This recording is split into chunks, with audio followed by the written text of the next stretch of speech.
everyone, and thanks for tuning in to the latest edition of Fran Coach's Franchising 101 podcast.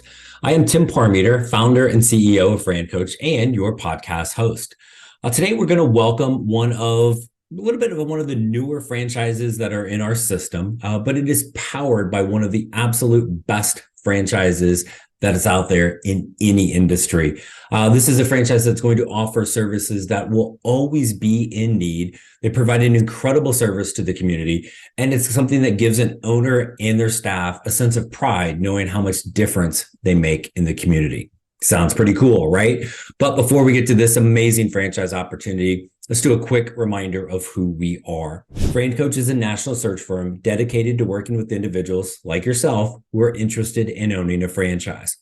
We are partnered with well over 600 of the top franchisors in the country, spanning nearly 70 industries. Our goal is to help clients find the absolute best franchise for them to own. And the goal of the Franchising 101 podcast series is to help educate people on all aspects of franchise ownership. Let's jump right into this. And I want to get to our guest, who is the CEO and co-founder of our featured brand today, which is called Town Square. Joining us is Mr. Peter Ross. Peter, always good to see you. Thanks for joining us. Hey, Tim, thank you so much. It's a pleasure to be here. It's very exciting to talk about what we're trying to do with our brand and the expansion we're doing across the country. Yeah, and I know it is going quickly for sure, and bunch of questions for Town Square. So buckle up, my friend. But first off, I think I always kind of say franchising. There's all the brands, there's all the stuff, but it's really at the core, it's a people business, and you are no stranger to franchises and franchise brands. But let's go in the way back machine here a little bit. Like, how did you even get involved in franchising to begin with? Yeah, it's actually personal to me. So I spent my first 20 years of my corporate life in the companies that were really awesome, gave me great training and mentoring. I was ended up as vice president of sales and marketing at ADP. I was head of marketing at Ernst & Young. I was head of sales for Intuit. So I had these really great companies that really taught me that, I have the ability to do my own thing. And I got the entrepreneur bug, but it was driven by personal experience. I'm the 11th child from my father and my family, but my only child from my mother, which provides a really unique dynamics of a family, to say the least. My father was 55 when I was born. So my mother was aging. He had passed away before that. And I was trying to find care for her in Maine, and I lived in New York. And so that journey to find care for her really found a way to say there just isn't great care options back then. And I wanted to find a way to fix that because I ended up having to move my mother to a facility when I know she really wanted to live at home. And that's been kind of my mission since that time, is really understanding and got the bug on franchising from some mentors I had, and really reached out to some consultants in franchising because I love the opportunity to have people working that own their own business. The beautiful part of franchising, you're in business for yourself, not by yourself. So how do I find a way? But I knew nothing about it. I ran large divisions of companies, but they all were my employees or my offices. And in franchising, that's not the case. Franchising, they're their offices, they're their employees. And how do I find a way to guide and make that happen? So I really invested in learning about it. I contracted with a company called iFranchise. I really, took every possible, class and education I possibly could to understand franchising. And they taught me a great deal. I worked with a DLA Piper to understand the legal side of it. So I knew that franchising had a lot to do with what franchise law is. And that's a very specialized law that I would never have been familiar with. I had a great partner, who also co-owns Town Square with me, but was also a co-founder in the other brands. And I drank the franchising Kool-Aid. So Senior Helpers was my first brand. I started that back in 2002 with Tony. We started franchising in 2005. That brand now has 370 locations in 43 states, Australia, and Canada. But all of my brands, the four I've done, are all in healthcare. And what I love about Town Square, the other two, by the way, were Doctors Express Urgent Care.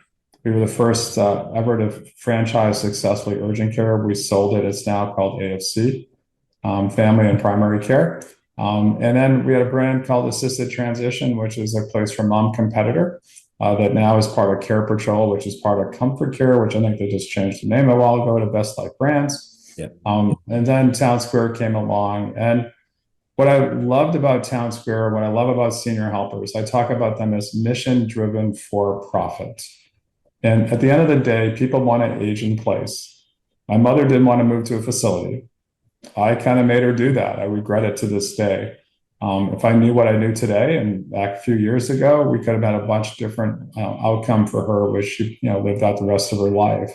So we really want to give families, and especially our seniors who deserve the most respect we have for them, the ability to age in place, live out their life in the quality and comfort of their own home. Both Senior Helpers and now Town Square gives them that ability to do that without having to go to a facility. So mission driven, for profit. I don't have to get into data on seniors in this country. We could talk about that for a whole podcast if you like, on all the trends in people aging in this country, the silver tsunami, the baby boomers getting older. We can go on and on and on. But the bottom line is we want to provide amazing care for people so they can feel comfortable, feel safe, feel peace of mind to live out their life in their own home, and let us help fill in the gap for them. Awesome. And I think you mentioned Senior Helpers, and anybody that's listened to any number of episodes here have run across that. We've had, I don't know what fancy title he gives himself, but Rob Cantrell has been on a couple of times, and we've had a handful of our clients. Right. We know we have to bow for Rob, but a handful of our clients are now like super happy Senior Helpers owners. And so really the premier in-home care franchise, right? And so now Town Square, much of the same population, but a totally different kind of concept. So like maybe think of it from a consumer standpoint first. What does Town Square do, and who are those customers? Hey everyone, I wanted to pause the show for just a moment to spotlight one of our premier franchise partners, Bumble Roofing. An exciting emerging franchise opportunity under the Empower Brands umbrella, Bumble Roofing is a rapidly growing name in the $22 billion roofing industry. Bumble is renowned for its commitment to craftsmanship and to customer satisfaction. Perhaps Bumble's biggest differentiator is the fact that they are revolutionizing the sales process in an industry that was long overdue for it. The result is an amazing customer experience and a steady flow of referrals because of it. Serving both residential and commercial clients makes Bumble stand out as a versatile and rewarding franchise opportunity. But wait, no roofing experience? No worries. You don't need roofing experience to get your hands on a Bumble franchise. You just need the desire to take control of your life, follow the proven system provided, and you can build your own business through the power of franchising. If you'd like to learn more about Bumble Roofing to see if it might be your perfect match, reach out to the Fran Coach team today so we can help you create your better tomorrow. When you look at care in this country, I kind of divide the market into really three distinct markets for senior care. You have people that have money, you have people that don't have money, and you have people everywhere in between. Kind of like our economy, the middle class, the people that are at the poverty level, or people that are very well off. The people that have money can do whatever they like. They can provide care for their loved one forever. They can go to a sunrise mansion. They can afford whatever level of care they do need because it's not a money issue to them. The people that don't have the money can rely on the government, not always the perfect care options, but they have someone else that can actually help pay for that. But the people that are kind of in the middle, the everyone else, which is the biggest market out there, they don't have the money to pick their own senior care option. They don't have the money they make too much money to qualify for the government programs that help pay for them.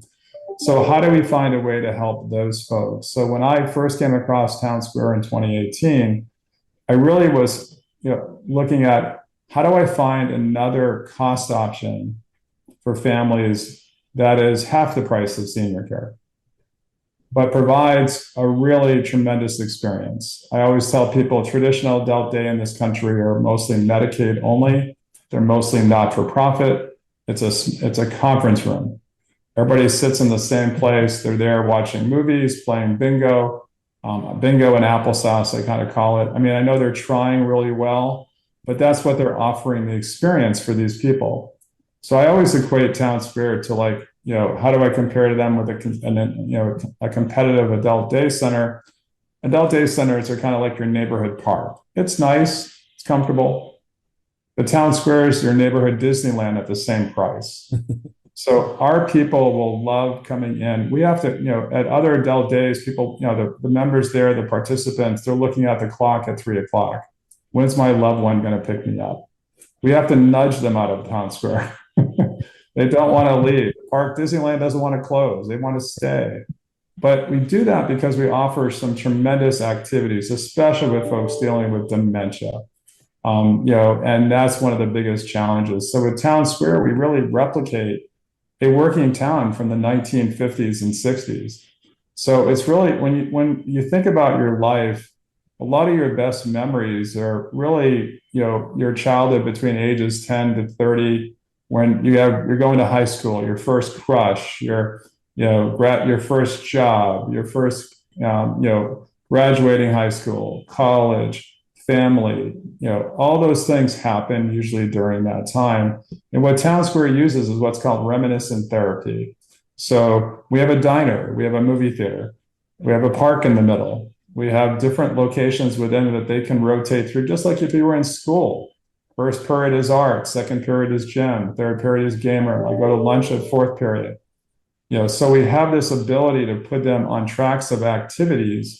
So when they come into Town Square, they're not just sitting in a room, they're rotating through different stores, from an art studio, to the little blue house we call it, which is kind of the living room of the 50s and 60s, to a health club where they can actually get physical therapy and other types of therapy there, a game room.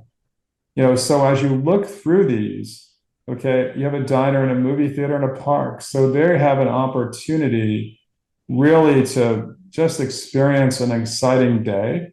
And we have different activities in each of these different storefronts for them to take advantage of. And they rotate through the day. It's an active day. We did a tour once on the Today Show of Town Square in California. And Maria Shriver said, where's all the cots? Where's the beds? And we don't want them napping. Don't get me wrong, there's places for them to sit and relax. We're not going to put them through 50-yard dashes every 5 minutes, but we want them to be moving and active, because think about childcare. Would you like your childcare places to go to where your kids just nap? What are they going to do when they come home? They're not going to be napping when they come home. They're going to be bouncing off the walls. So we want that senior to be really active, really stimulated mentally and physically enough. So when they come home, they're really resting. They're really now, because don't forget who's taking care of these folks are the family caregiver. The family caregiver needs a break. Right. So Town Square gives them a chance for 3 days or more a week. I can have them attend Town Square. It costs me what it would cost to babysit my children. Okay. But they have the peace of mind that they're being well cared for with professional programming, professional trained people that are in that facility that just makes their day. And that's really what we're trying to do. And it's unlike anything else in the country, and it's not going away. 10,000 people turn 65 every day in this country for the next 22 years. So there is a tsunami going for a long time to come. And by the way, when you reach the age of 65, you're going to live on average 23 and a half years. So think about what's happening with them as they age into their 80s, now 90s, now 100. They need places that can help them. Families need places that can help them. So that's what excites me for Town Square, that it fits a group of people. And by the way, everybody can use it, because we do take government programs. We do take people with money. Everybody's going to have fun at Disneyland. It's not just for the middle class. It's for everybody that can come in. But we're really trying to answer that opportunity to blend a really strong senior care program, with affordable opportunities for families to take advantage of it. Yeah. And you guys were kind enough to, here a couple months back, invite our whole Fran Coach team to one of the locations. It took 2 tries because the hurricane kind of messed up the first try, right? But being able to see it, and like over the last few years, I've seen videos of what Town Square was, but to walk in and we're gonna like roll some on this. Like we took a bunch of pictures and some videos and just an amazing experience. But all I could think of, you talk about like the cots and the sleeping, is my grandfather, his last few years after my grandmother died, he went into like this small town retirement home. And I remember distinctly one time him sitting there and talking to me like I was like one of his buddies from high school. That when you guys first talked about the reminiscence therapy, that's where it went. But it was like dreary and sad, right? And it was like, and again, I guess thankfully he didn't know the difference at that point from the Alzheimer's, but it was sad. And we walked through, you guys gave us the tour. I'm like, oh my god, there was stuff going on, like like it was a little bit of lunch, but there were stuff going on, and there were like people excited to see us, and they were active, they were happy. It was the complete opposite experience. And I think our whole team came away just blown away by what that was. But part of it is, you talk about the reminiscence therapy, like there's the whole science behind that and the activities and what you're doing to help one, give them a great experience during the day, but how that helps them once they leave. Talk a little bit about that, because I'm blown away by the again kind of the science that you guys have in place with Town Square. Yeah, so obviously through the senior helpers experience, we developed specialized and customized dementia care. So we've leveraged that experience, obviously, with Town Square to really understand what people with dementia, most times they're told, no, you can't do that. No, you can't do that. No, you can't do that. No, you can't do that.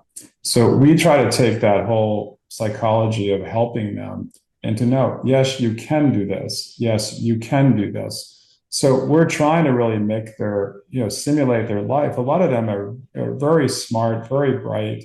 They get it. They want to learn. We're teaching them how to do art, and they might go back and go, I used to do that back when I was 20 years old or 15 years old. And so as you're looking at working in the art studio or working with them, making some kind of a sculpture, they have that back, but they still can learn. Why can't seniors learn?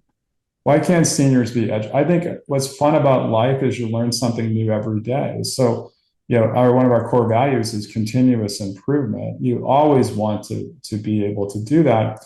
And we've created our programs within Town Square to help people, whether you have dementia or that you're also in different stages of dementia or Alzheimer's. So, we look at it that way. Our programming is done that way. It's professionally done. It's not our first rodeo. That's one of the things I talk about when I talk to franchise development people and candidates.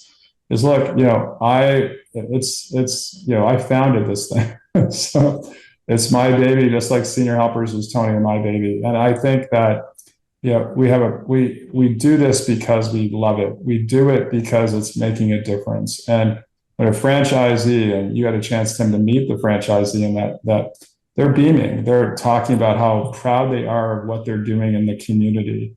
They receive, by the way, the Small Business Company of the Year from the Sarasota Chamber of Commerce.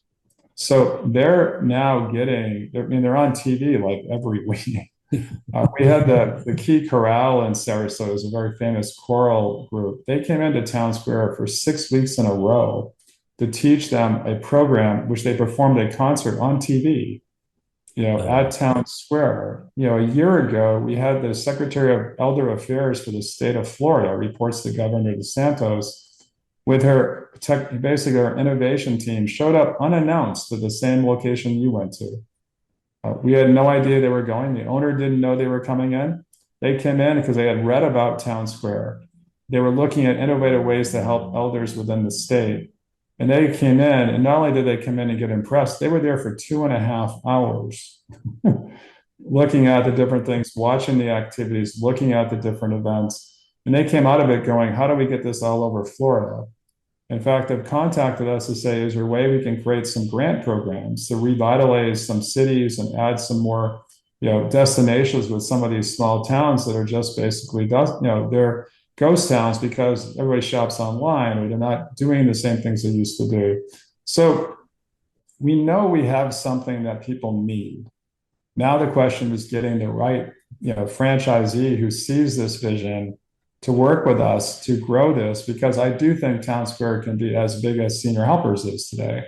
It won't be tomorrow, but we have seven franchisees that are open, three more that will be opening soon. We are selling franchisees very well. And we've also done a little bit differently with a model. One of the things we learned during the pandemic, and you can imagine the best time to start an adult day center in the middle of a pandemic, I don't recommend that to anybody. Senior care was awesome, but Senior Helpers, I actually sold it during the pandemic. We were doing so good. But Town Square obviously had issues because it's a place where people go. Okay, so but we also said, well, maybe there's a way to make it more affordable for new franchisees instead of having 12,000 square feet. And some of our centers are up to 15,000 square feet. They're beautiful, don't get me wrong, and they're going to do amazing. But we also found that the ramp does not matter the size. So as you're adding new members on, it really comes down to is that they're going to grow exponentially over time. The only issue is when you get over your capacity. In none of our centers, because of the pandemic, they're getting closer now, but none of the centers we have now were ever close to capacity yet. So we said, well, if we made the model 5,500 square feet, made it a little bit more easier to do so that we could find more site opportunities for us, because the markets are just everywhere. There's not a bad market for Town Square in any part of this country. So we said, let's make the model smaller, make the investment under $1 million, make it go up quicker. And then when you look at growing that number, you don't have to get to a certain number. I mean, with Doctors Express, we knew that 23 patients a day was break even. After that, it was very profitable, as you can imagine. So Town Square is the same way. Once you get to that break-even component, which obviously in a smaller center is probably half the time and half the number, you can ramp that very quickly, which makes it a really good multi-unit option, because you can start looking at how do I grow this within a community. And I know where my members are coming from. We have our own software. We developed our own software for this. So we own the software called Excite for Town Square. So we can customize it for all of our franchisees, which I wanted to do in all the other three brands. Right. So we did it for Town Square. You learn eventually, Tim. You get it right someday. But we did through that Excite platform. We now go, okay, we can do all these different types of customization to the what we deal with memberships. How do they pay for memberships? Working with third-party payers. All those things we can actually do.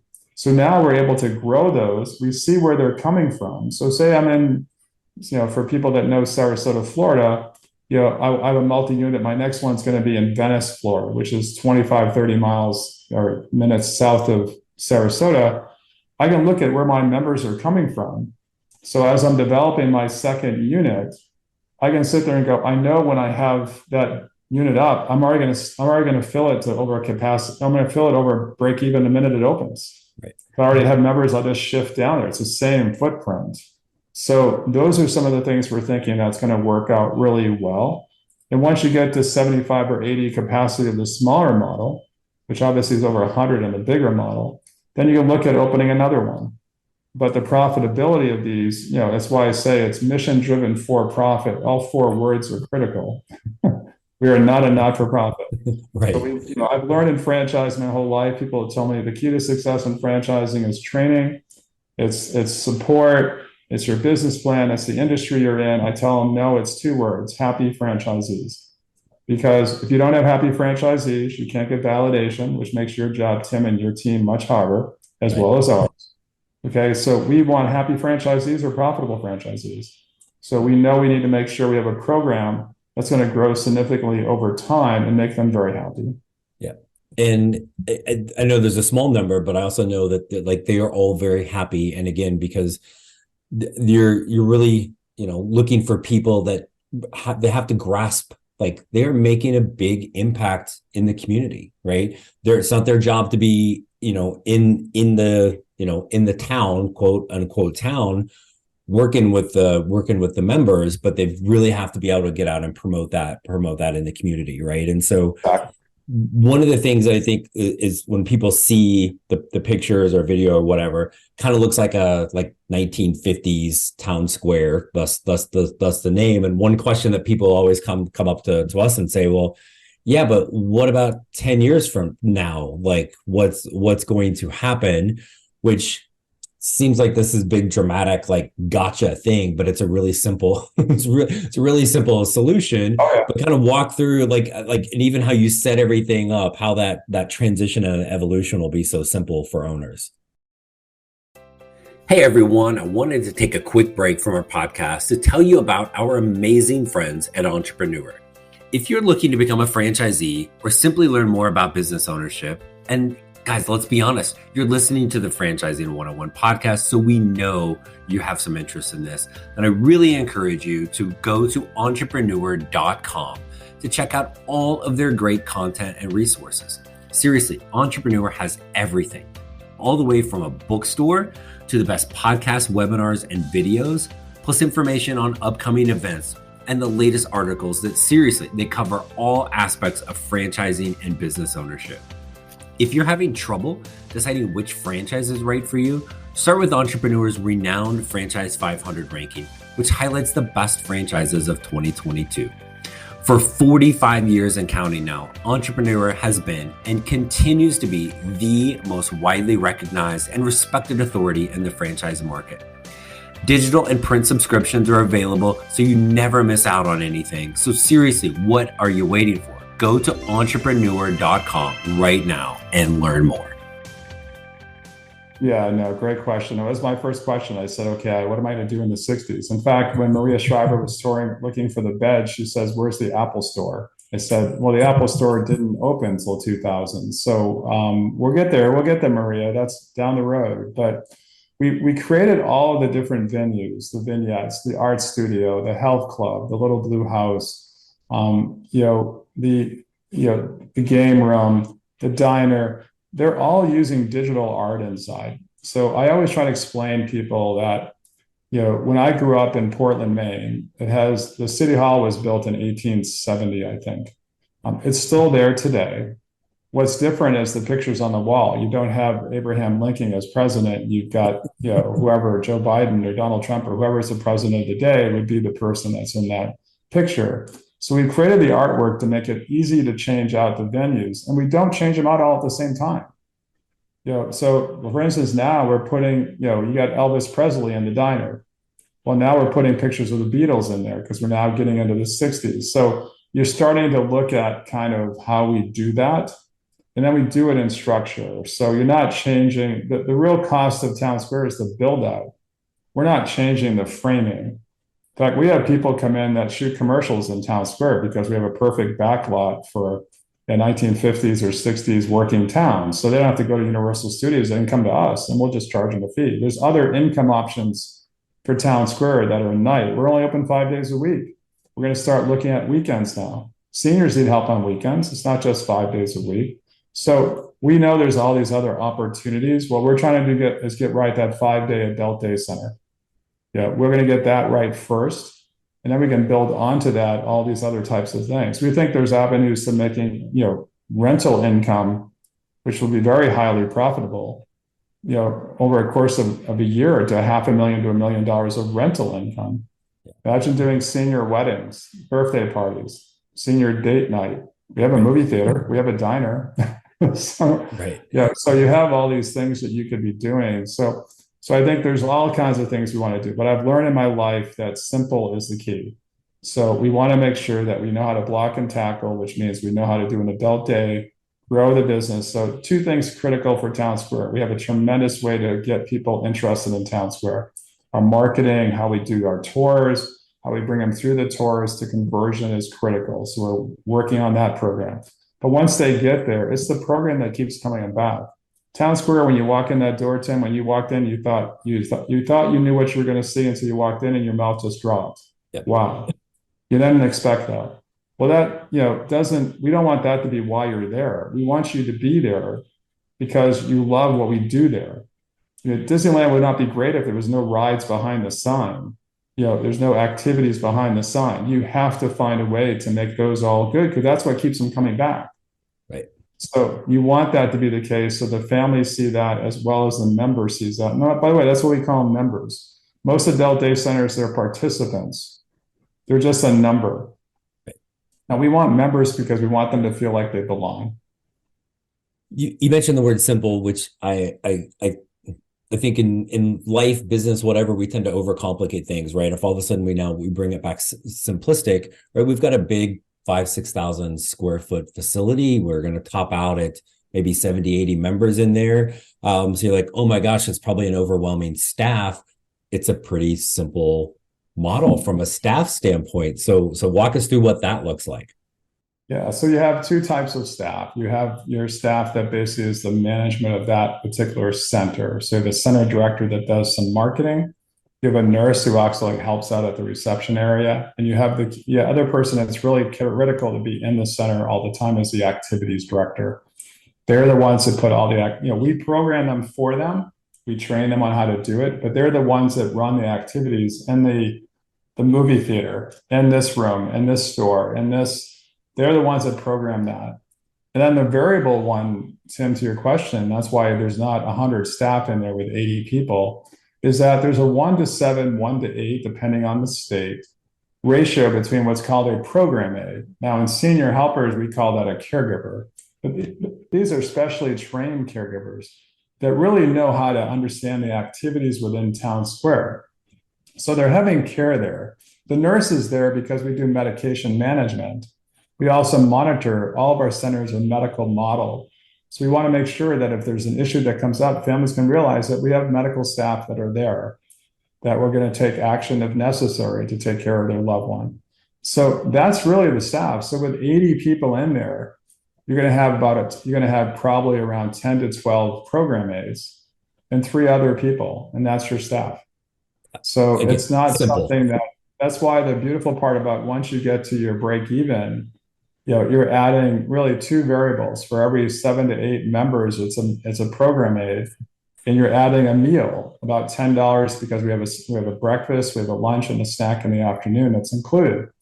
So that's really your variable cost. The rest of it is already in the overhead, the rent, the cost of the staff you have there. Now, as you grow it, you might, as you get closer to that 60, 70, 80, you might have a separate marketer person you do add because the center director will be very busy at that point. But you have the revenue. Normally we're charging anywhere from $140 to $160 a day. And if it's a government payer, it might be a little bit less or the same. But if you start looking at the math, if you have 50 people in there paying $140 a day, it's a pretty nice business. And I think that's really kind of what we're doing. And then our FTD is a really good earnings claim for people to take a look at, what types of levels you could be at. And I think those are some of the things I draw your attention to as you talk to your candidates, is really say, hey, what are you trying to do? I mean, I always think, I maybe call me, I'm a servant heart by nature. I always thought when I was growing up that we are put on in this world to make a difference. And I've always felt if you made a difference in people's lives, they'll make a difference in yours. So, I think there's a lot of businesses you can get into, and I love them all. Don't get me wrong. I'm not a big fan of food service. I like to go to food service. I don't like to actually run one. But I would tell you that, what are you doing with your life? What are you doing with your investment? If you really want to be an entrepreneur, do you want to try to change the world? I think you can look at Town Square and feel that you're changing the world for people that attend that. You're changing the world for people that work there. And Tim, you met a lot of our staff.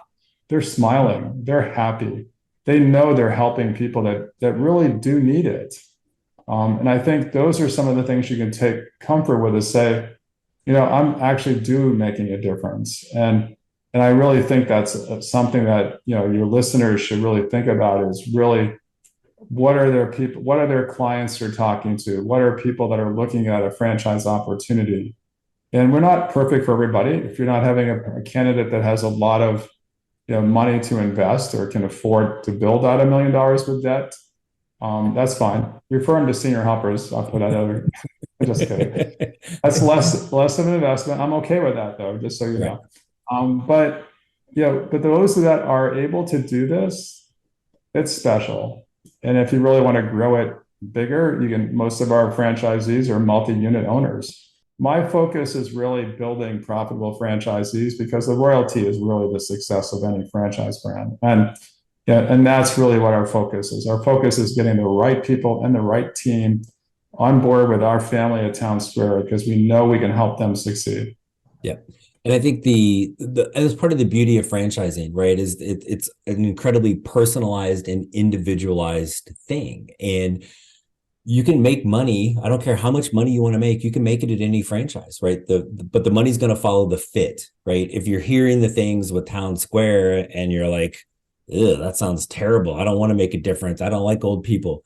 Guess what? This isn't for you. That's okay.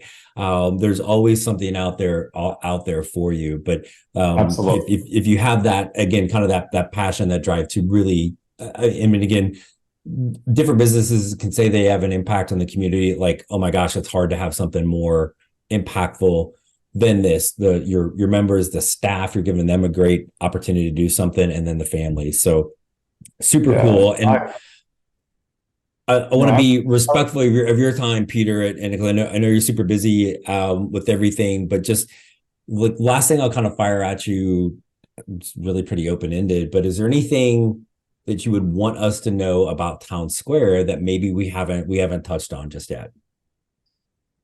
I mean, I think we've talked a lot about it. I think whenever you look at a business, you need to understand, well, the dogs eat the dog food. Is there something we're doing that is really in demand? And we talked a little bit about that with some of the data points that are coming. 65% of all seniors will need assisted care in their lifetime. That's 50 million people. So there's not a shortage of people that need what we have to offer. There's not, if you look back 15 years ago, there was about 12 family members that could help a senior as they age. It's now less than 3.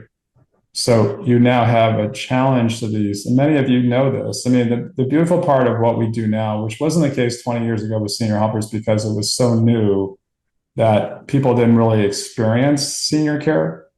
Well, there's a lot of folks out there that I call sandwich generation. They had their children later in life, and they have parents who are now in their 70s and 80s. So you have to kind of pick, are you taking care of your kids? Are you taking care of your parents? And so you need help. You need an option. And by the way, you're like, what do I do? So all of a sudden, you're the family caregiver. No one told you. I made this comment years ago when I got into senior care. I said, no one ever told me when I was born that I had to take care of my mom and dad. Okay, they just didn't. Now, don't get me wrong. It's not that I didn't want to, right? But I just thought, based on just the circle of life, that I would get older, retire someday, and then my kids would get older, they would retire someday, and but no one ever said, geez, back in the day, people, I love when they did Social Security in 1933. They put an age of 65. The life expectancy was 56. Right. So that's why there was so much money in Social Security. Now, watch out now. There was so much money in Social Security back then because no one got there. So, people died of, basically old age. They put that on the actual obituary. I died of old age. No disease, no chronic care, no nothing. So I think I really want the audience to know that you're all living this, whether you like it or not, whether you love seniors, not love seniors. All of you are going to experience this, unfortunately, in your lifetime. And so most of our franchisees, it's personal to them, just like it was for me. Okay, you had to deal with your mom or dad or grandfather or grandmother, your uncle, or it could be a spouse even, right, that you've had to take care of. And you sit there and say, I know what people are dealing with. I want to make their life easier. And that's really what we're trying to do at Town Square. We're trying to provide a solution that isn't available anywhere else, that really gives them great peace of mind. When people leave Town Square and go home to their loved ones, they're smiling, they're happy, they want to go back. Yeah, they love that experience, and that's all you can ask. That's really all you can ask. Yeah, no, it was. I was blown. Our whole team, we're just blown away by the experience, and I think really just that, like, there were smiles. People were happy, right? And my experience with my grandfather years ago, like, that was not happy, right? And just any way, shape, or form. And so it's been amazing to be able to see that. And I appreciate you guys giving us the opportunity, and thank you so much today for coming on to share a little bit more with everybody about Town Square. So Peter, I always enjoy talking to you, and thank you so much for joining us today. Hey, Tim, thank you so much, and thank your audience, and appreciate all that you do out there to really educate people on the amazing opportunity in franchising. Awesome. Thank you. Thank you. As always, I'd like to thank all of our loyal podcast listeners. We hope that the Franchising 101 series continues to provide insight into the amazing possibilities that can be achieved as a franchise owner. As always, be sure to subscribe, follow us both on the podcast platforms, everywhere for social media. And when you are ready, and really, why aren't you ready at this point, to reach out to learn a little bit more to see what your best franchise fit is, please contact us, francoach.net, franchising101podcast.net. There's never any fee for our service. So reach out to our team today so we can help you create your better tomorrow. Thanks, everybody, and we'll talk with you next week.